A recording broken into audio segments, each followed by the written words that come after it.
Bismillahirrahmanirrahim. Assalamu alaikum. My name is Hassan and today we are going to enable unfiltered file upload in Elementor WordPress. Before starting work, it's my request, please subscribe my channel. Thank you. Now back to our work. So we are using Elementor theme and plugin. So we are in media library. We will upload SVG format to check. Now you see add new media file, so click on it and then select file.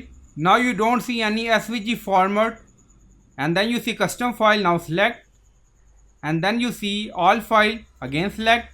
Now you see .xml file and then you see .svg file.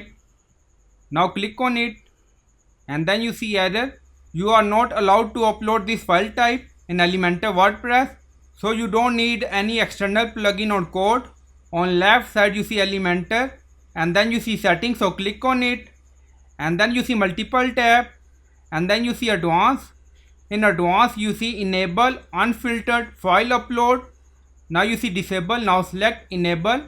Please note upload of any file SVG json included and then click on save changes. So after that we are going to upload SVG file again. Now settings saved, go to media and then you see add new media file, so click on it.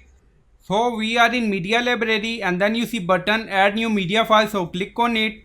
Now select file and then you see custom file. Now select all file and then you see SVG. Now select and then you see SVG file uploaded, copy link.svg. So we enable the option unfiltered upload in Elementor WordPress. So I hope you like this video. Please like, comment, share, subscribe. Thank you for watching.